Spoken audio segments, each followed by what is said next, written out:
Welcome to this week's Riks Round Up by Riks Europe. I am joined in the panel today by Elias Nordgren and Peter Kleppe. Welcome back.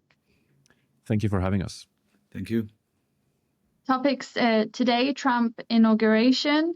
Is the UK economy in deep trouble, and less illegal migration in 2024, but is that really the case?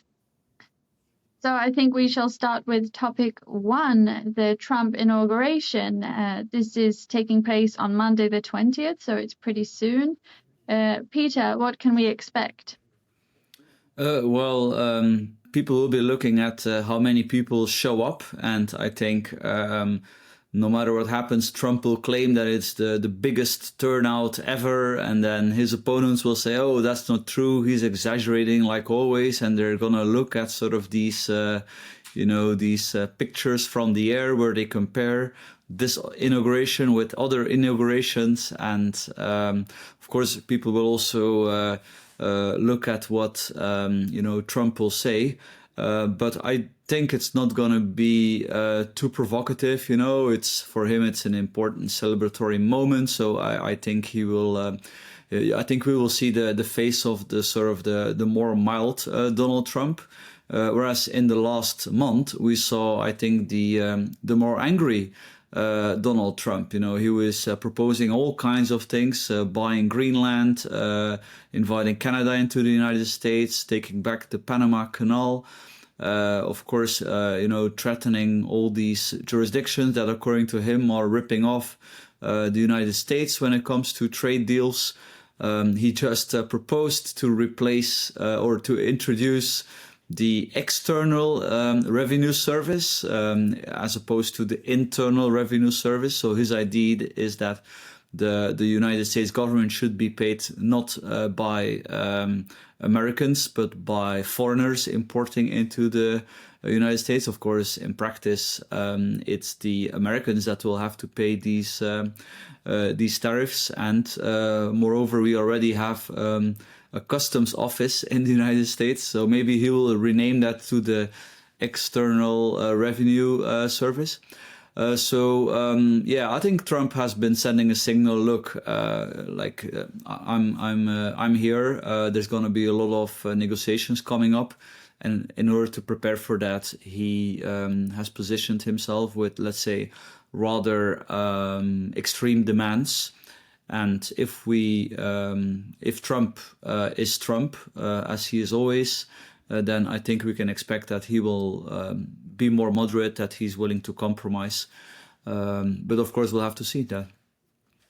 I agree. I think that Donald Trump will probably show a lot of reverence at the inauguration ceremony itself. And I think that a lot of the recent controversies of the last few weeks has probably been more of Trump has nothing to lose in this particular situation. The election has already been, but he hasn't actually entered office yet. That means he can do pretty much whatever he wants, and he can sort of set the stage for things to come. I don't think people should be really all that terrified of all of these outlandish things that he's been up to the last few weeks actually being part of his official presidential work. I think that you'll probably see a lot more of this sort of statesman-like qualities that he has, and no doubt will he also be held back. A lot of these tendencies will be held back by his cabinet and his staff and all of these people that will have come around and actually entered office by that point. So I think all of these this build-up that we've been seeing for the past few weeks is probably just him toying around essentially with the world, trying to show him that, look who's back, right? And it will probably resemble more business as usual when he actually enters office. Mm. Is there any chance at all that this inauguration could promote unity, or will we continue to see a divide?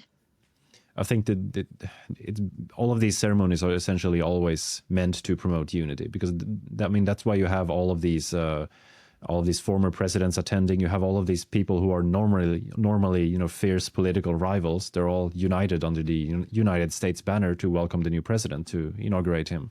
And the same even Trump attended of course the Biden inauguration, as he should, back in 2021. So I don't think this is really the arena for these types of provocative things that we've come to expect from Donald Trump, even if many people like to think that he's just this person who just blatantly disregards all types of traditions and all types of, mannerisms in the official sphere, the public sphere. I just don't think that's true. Moving on to topic 2, the UK economy. Peter, could you explain the UK's current economic challenges? Well, actually, I'd like to quote Dan Hannan, who's in the House of Lords now. Dan Hannan is a well-known libertarian conservative UK politician who has served for a long time as a British member of European Parliament. So he said on Twitter, want to see what crashing the economy really looks like? Take a fragile post-lockdown recovery, borrow £100 billion, expand the state payroll, hike the minimum wage, give new rights to trade unions, ban gas drilling, and introduce a special tax on jobs. I mean, that's exactly what Labour has done. If you remember, in spring, the British Conservatives were still ruling the country.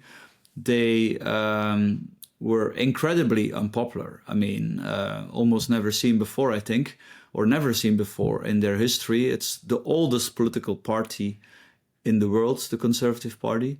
Labour easily beat them, also with the help of Reform, the party of Nigel Farage, that could take some votes from the Conservatives. And in half a year, Prime Minister Keir Starmer and his Labour Party have virtually destroyed all of their popularity. There was an opinion poll that the party of Farage, Reform, is just 1 percentage point behind Labour. Is on the verge of becoming the biggest party of the United Kingdom. This was a YouGov poll, so a serious polling company. And the markets are basically attacking the UK, which I think is great. It's the last hope to rein in crazy socialist policies. So what's interesting is that the Chancellor of the Exchequer, the Finance Minister of the UK, Miss Rachel Reeves, has already said that she needs to find savings into the government system. Of course, she's not talking yet about cutting social spending and stuff like that. But I think that's that's gonna come. That's the consequence of taking in already weak economy. The Conservatives are also to blame, of course. They were experimenting with the British energy supplies, never a good idea. But then making it all worse with central planning recipes. This is the outcome. So in, of course, a volatile international environment. So I think austerity is on the way for the UK, and that's a very good thing, because that's gonna force Labour to cut spending, and this will pave the way for future economic growth. Yes, do you believe that the UK can create a more stable economy under the Labour government? Probably not under Labour, to be fair, but I mean, there's a lot of things to be said about just the economic, the structural problems that exist in the United Kingdom, and that, to be fair, have not just been caused by the Labour Party in government right now. It's also being compounded by the many, almost infinite amount of failures under the Tory government, not to mention, the climate policies, the mass migration failure, obviously, and just a bunch of terrible mistakes that the British political establishments have done over the past few decades, really. So this is something that's going to take a long time to heal, probably. Now, I think something I think is very important to remember about the current Labour government and all of these sort of relentless policies that they're now pursuing is that when they acceded government after the election, most analysts basically predicted that now they have this massive landslide majority. They're probably going to use all of it to, just aggressively pursue all of these policies that don't even have to be popular, because they have a vision of Britain, which is, largely socialist, multicultural, all of these things. And they're going to try to pursue them because they believe that even after all of these hardships and all of this economic mismanagement, something positive will come out at the end of it. They're not looking for public approval. They're not looking for public opinion. They're just trying to get to force their vision through for the duration of these five years that they're in government, and they're not really going to be trying to address all of these problems from the perspective of a conservative. I don't think they're going to be turning towards austerity. I think that's something that whatever government succeeds them is going to have to do. It's not going to be them. Let's see. I mean, often it has been the case that left-wing governments engage in austerity, not because they liked it, but because there was no more money. The markets no longer wanted to lend. One interesting fact is that Rishi Sunak, who was Conservative Prime Minister before Starmer, he had vowed to take a restrictive approach towards AI development, to be quite careful with it, regulate it quite strictly. And now Keir Starmer has announced that he's throwing that overboard, that United Kingdom is embracing AI, which is interesting because this could well be Labour using Brexit and the ability to make their own regulations to diverge from the European Union's approach towards AI. The AI Act is coming into force in February, step by step. And most experts think that this will be drastically restricting AI development in Europe, which is, of course, the last thing that we need, to be in the great new sphere of innovation, to get even more behind Asia and the United States. So it's interesting to see that, the UK may well opt, we'll have to see in practice, but may well opt for a more liberal path. Well, obviously, Keir Starmer has recognized the utility of AI in mass surveillance and suppression of political opponents. So I'm guessing that's where that's coming from. May well be.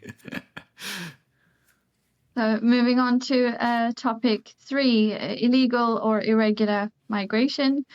The EU recorded a 38% drop in irregular migration in 2024, said to be the lowest since 2021, according to Frontex. But despite the overall decrease, crossing at the EU borders with Belarus and Russia surged by 192%, totaling 17,000 migrants and asylum seekers from Syria, Afghanistan, Egypt, and various African nations. And they continued to enter the EU.